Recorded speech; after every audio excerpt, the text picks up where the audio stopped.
दादी, आप ऊपर के कमरे में जाओ, मेरे दोस्त आ रहे हैं। विमल के बेटे अखिल ने बड़े बेरुखी से कहा। पर बेटा, मैं तो यहाँ बहुत दूर बैठी हूँ, विमल की माँ ने बहुत प्यार से कहा। नहीं, आप उनके सामने मत रहो, वो मुझे चिढ़ाते हैं, अखिल ने जोर से डांटते हुए कहा। क्या हुआ अखिल, क्यों चिल्ला रहे हो? विमल की पत्नी कामनी ने किचन से ही आवाज लगाई। देखो ना माँ, ये दादी यहीं ड्राइंग रूम में बैठी हैं और मेरे दोस्त आ रहे हैं, अखिल ने शिकायत भरे लहजे में कहा। माँ जी, आप ऊपर चली जाओ, क्यों हम लोगों को लजवाती हो? कामनी ने बेटे का पक्ष लेते हुए कहा। बेचारी सरस्वती चुपचाप उठकर जीने के सहारे ऊपर जाने लगी। कमर झुकी होने के कारण उन्हें ऊपर चढ़ने में बहुत परेशानी हो रही थी, किंतु वो पूरी ताकत से ऊपर के एक अकेले कोने वाले कमरे में जाकर बैठ गई। विमल बाजू के कमरे से सब सुन रहा था। उसे कष्ट हो रहा था कि उसकी मां को अपमानित होना पड़ रहा है, किंतु वो असहाय था। अगर वो कुछ कहता है तो पत्नी और बच्चे उसका विरोध करने लगते हैं। दूसरे उनके तर्क भी सही लगते हैं। चूंकि वो एक प्रशासनिक अधिकारी था, उसका सामाजिक स्तर बहुत ऊंचा था, उसकी ससुराल भी एक उच्च घराने में थी, अतः वह चुपचाप इस तरह हर दिन अपनी मां को अपमानित होते देखता रहता था। रात को विमल की पत्नी ने कहा, देखो जी, अब कुछ करो। कल कलेक्टर साहब की पत्नी आई थी, माँ जी अपनी देशी धुनधारा में उनसे मिली। मुझे बहुत शर्म आ रही थी बताते हुए कि ये मेरी सास है। मैंने कह दिया कि दूर की रिश्तेदार हैं, इलाज कराने आई हैं। विमल को रोना आ गया, किंतु फिर भी वह चुप रहा।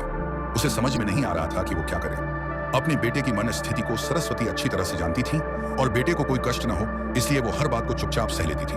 विमल बहुत उदास रहने लगा। एक तरफ परिवार और सामाजिक स्तर पर जीने की प्रतिबद्धता थी, तो दूसरी ओर मां।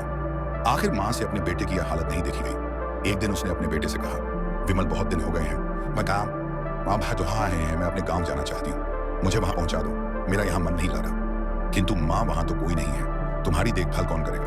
विमल ने आश्चर्य से पूछा। अरे, सब गांव वाले तो हैं, और वो तुम्हारे मामा जी तो उसी गांव में रहते हैं, और फिर हम सारी व्यवस्थाएं कराएंगे ना। कामनी को तो जैसे मन की मुराद मिल गई हो। हाँ बेटा, बहू सही कह रही है, सरस्वती ने लंबी सांस लेते हुए कहा। विमल जानता था कि गांव में मां की देखभाल करने वाला कोई नहीं है, लेकिन अपनी पत्नी की जिद के कारण वह अपनी मां को गांव छोड़ देने पर विवश हो गया। मां को गांव छोड़कर आते वक्त उसे रोना आ रहा था तथा अपनी बेबसी पर गुस्सा भी आ रहा था, किंतु परिवार, पत्नी और समाज ने उसके इन मनोभावों को दबा दिया और वो सुकून सा महसूस करने लगा। कुछ दिनों के बाद उसके चाचा, जो अमेरिका में रहते थे, आने वाले थे। जब विमल बहुत छोटा था, उसके पिता जीवित थे, तब वो भारत आए थे, और उसके बाद वो अब भारत आने वाले थे। पूरा परिवार और आस-पड़ोसी दोस्त बहुत उत्साहित था। अमेरिका से विमल के डॉक्टर चाचा आ रहे थे। डॉक्टर रमेश ने जैसे ही घर में कदम रखा, सबने मिलकर बहुत उत्साह से उनका स्वागत किया। क्यों विमल भाभी नहीं दिख रही, कहाँ हैं? डॉक्टर रमेश ने उत्सुकतापूर्वक पूछा। जी, वो गांव में रहती हैं, हम तुम्हें ये चाहिए बिला कहती हैं, यहाँ उनका मन नहीं लगा, कामनी ने सपाट लहजे में उत्तर दिया। डॉसू, रमेश ने विमल की ओर देखा तो विमल ने अपनी आंखें झुका ली। डॉगांव, रमेश सब समझ गए। बोले, कल हम भाभी से मिलने गाँव चलेंगे सब लोग। दूसरे दिन सभी लोग गांव के घर में पहुंचे। देखा कि सरस्वती को बहुत तेज बुखार है और वो पलंग पर असहाय पिटी रहती है। डॉक्टर रमेश दौड़कर सरस्वती के पास गए, उनके पैर छूकर रोने लगे। सरस्वती की यह हालत उनकी कल्पना से परे थी। वाह बेटा विमल, तूने तो नाम उजागर कर दिया। अपनी माँ की यह हालत देखकर तुझे तो शर्म भी नहीं आ रही होगी। डॉक्टर रमेश ने विमल को लगभग डांटते हुए कहा। नहीं देवर जी, विमल का कोई दोष नहीं है, मैं खुद गाँव आई थी। सरस्वती ने अपने बेटे का बचाव किया।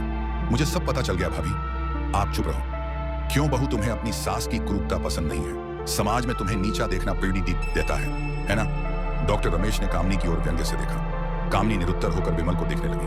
आज तुम जिस सामाजिक स्तर पर हो, वो इन्हीं के संघर्षों की देन है। और बेटा विमल, तुम्हें शायद मालूम ना हो कि बचपन में जब तुम 1 साल के थे, तब छत से नीचे गिरने के कारण तुम्हारी एक आंख फूट गई थी और तुम्हारी रीढ़ की हड्डी में भी समस्या थी। तब तुम्हारी इस क्रूप माँ ने अपनी एक आंख और अपना बोन मेरो तुम्हें देकर इतना सुंदर स्वरूप दिया था। कामनी बेटा, इतने सालों तक संघर्ष करके बेटे को प्रशासनिक अधिकारी बनाने वाली इस संघर्षशील औरत की तुम लोगों ने यह दशा कर दी। तुम्हें ईश्वर कभी माफ नहीं करेगा। डॉ रमेश की आंखों से अश्रु जलधारा बह रही थी।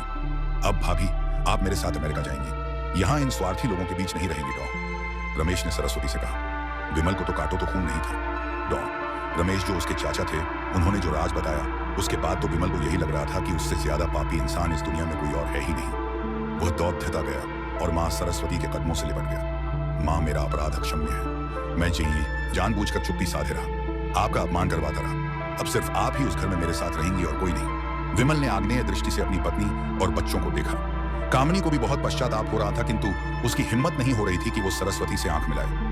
सरस्वती ने कामनी की मनितम स्थिति को समझकर उसको पुचकारते हुए अपने पास बुलाया और विमल को डांटते हुए कहा, खबरदार, जो मेरी बहू को मुझसे अलग करने की कोशिश की तो तुझे ही घर से बाहर निकाल दूंगी। कामनी और बच्चों ने सरस्वती के पैर पुलडी तो डहाते हुए अपने व्यवहार पर माफी मांगी और मां के हृदय ने सबको माफ कर दिया।